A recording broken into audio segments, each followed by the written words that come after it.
Thank you very much. Look, without mincing words, let us be very honest. Nigeria is in dire straits. Nigerians are in a battle for survival. And if nothing else tells you the clear picture of what Nigerians are going through, few days ago, the presidential spokesperson or aide, Mr. Bayo Ononuga, put out a statement that the president is on his way to France for a 2-week working visit. And while in France, what the president is trying to do is to get an appraisal of his government and to retreat and reflect on his own reforms. Meaning, after spending money in 2024-2025 budget to renovate the presidential villa, the vice president's home, the president's house in Dodan Barracks in Lagos, and the vice president's home in Dodan Barracks, buying private jets, and in a country of 774 local governments, the commander-in-chief does not have a proper location in Nigeria to reflect. But the president jets out to reflect about his policies from a foreign country. The president wants to reflect about his policies and has yet to make a statement on the 30-day rant challenge of Nigerian youths calling for help, where the cost of living is killing the living. Tomorrow it is Uromi killing. Next tomorrow it is Benue, it is Ondo, it is Plateau. What exactly is going on in Nigeria is an outright lack of accountability. And that is why for this 30 days ranting challenge, it will not just end with ranting, it must be backed up with action. Nigerian youths need a system, an electoral system that can guarantee free, fair, credible, and peaceful elections so that you can be able to elect proper leaders. And that is what my own call to the president is. Thank God his aide said he is a Democrat. The hallmark of every democracy are free and fair elections. The president has to commit to that process in 2027, where people will not be beaten out of polling units like it happened in Lagos in 2023, so that Nigerian youths can begin to live and not just exist or struggle to survive. What exactly is there as an incentive to be Nigerian today? The institutions are almost stacked against you. Law enforcement is almost against you. The judicial system is not where you can go. The market is not what you can even afford. There is just sheer hopelessness across board. And that is what you are seeing us do in these 30 days. And if anybody as a leader is listening, then they should be taking practical steps to resolving these issues, most importantly, guaranteeing a free, fair, and peaceful process in 2027. One of the most difficult jobs in Nigeria or in the world today is speaking for or trying to defend the APC federal government.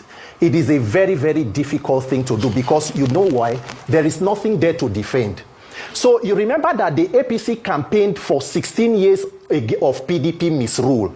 In fact, this president was part of a protest called Occupy Nigeria when the then President Jonathan was trying to remove fuel subsidy, which he eventually have removed today, and yet the devil is in the detail in terms of implementation of sanitizing the oil sector and NNPC.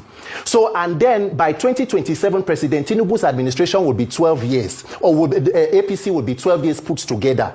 Imagine living in a government of renewed hope and experiencing the kind of unfortunate hopelessness that Nigeria is experiencing. So it is difficult for you to explain what the federal government, the APC-led government is doing. But I can give you some. A government that knows that more than 100 million persons were living in multi-dimensional poverty by the end of Buhari's administration came into power. And the first priorities were deciding to renovate a vice presidential home for 20-something billion, purchase of new private presidential jets, a presidential yacht, renovating the villa, money for purchase of SUVs for the office of the First Lady, which is not even a legally recognized, constitutionally recognized office. So when you see the frivolities and wastages in government, and then that same government in turn begins to ask the people to make sacrifices. So it is we who will think of what to do for our country, while the leaders continue to live in luxury and affluence using taxpayer money. Look at the National Assembly. Immediately they came, they shared monies for themselves and purchased bulletproof SUVs, one for more than 160 million. Yet the minimum wage of that country is 70,000 naira.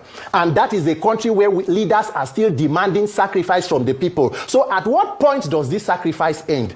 At what point does President Tinubu, his cabinet, the senators, and his government begin to make sacrifices? The president is a former governor. He's on life pension from Lagos State. The vice president is a former governor. The senate president is a former governor. So with all the resources that are shared, 60% of Nigeria's corruption is administrative.